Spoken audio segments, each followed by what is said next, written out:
Assalamualaikum warahmatullahi wabarakatuh. Bersama saya Johan Bimo Sukoco. Kali ini kita hadir di mata kuliah Strategi Logistik. Mata kuliah ini diperuntukkan bagi mahasiswa di program studi sarjana Terapan Manajemen dan Administrasi Logistik Sekolah Vokasi Universitas Diponegoro. Hari ini kita masuk ke materi kelima terkait kebijakan Sistem Logistik Ikan Nasional.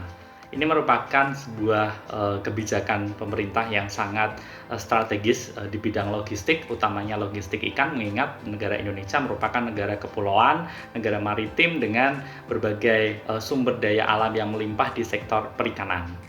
Nah, di sini kita mengkaji Peraturan Menteri Kelautan dan Perikanan Republik Indonesia Nomor 5 atau Permen KP garing 2014 tentang Sistem Logistik Ikan Nasional. Sistem Logistik Ikan Nasional yang selanjutnya disingkat SLIN adalah Sistem Manajemen Rantai Pasokan Ikan dan Produk Perikanan, Bahan dan Alat Produksi, serta informasi mulai dari pengadaan, penyimpanan, sampai dengan distribusi sebagai suatu kesatuan dari kebijakan untuk meningkatkan kapasitas dan stabilitas sistem produksi perikanan hulu hilir, pengendalian disparitas harga, serta untuk memenuhi kebutuhan konsumsi dalam negeri.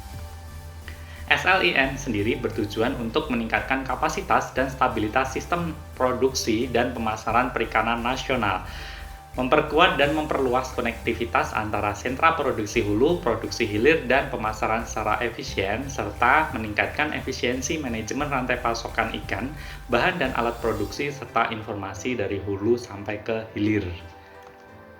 Komponen SLIN sendiri meliputi pengadaan, penyimpanan, transportasi, dan distribusi. Komponen pengadaan dalam SLIN atau Sistem Logistik Ikan Nasional ini terdiri dari pengadaan bahan dan alat produksi yang bersumber dari produsen berupa antara lain pakan, benih, obat ikan, alat penangkap ikan, es, dan bahan bakar minyak. Kemudian pengadaan ikan yang bersumber dari usaha penangkapan ikan dan usaha pembudidayaan ikan, dan atau pengadaan produk perikanan yang bersumber dari usaha pengolahan ikan.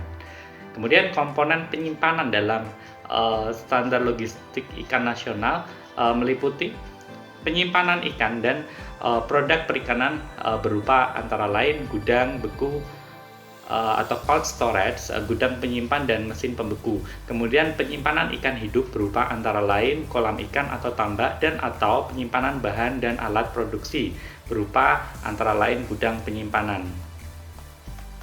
Kemudian kita menuju ke komponen transportasi dalam sistem logistik ikan nasional yang terdiri dari transportasi ikan dan produk perikanan berupa kapal pengangkut ikan, pesawat udara, kendaraan angkut ikan yang berpendingin maupun tidak berpendingin.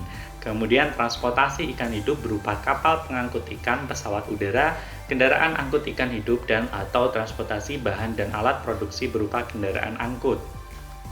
Komponen distribusi dalam sistem logistik ikan nasional terdiri dari distribusi ikan dan produk perikanan berupa antara lain depo pemasaran ikan, pasar ikan, dan outlet pemasaran hasil perikanan, dan atau distribusi bahan dan alat produksi berupa antara lain toko dan kios.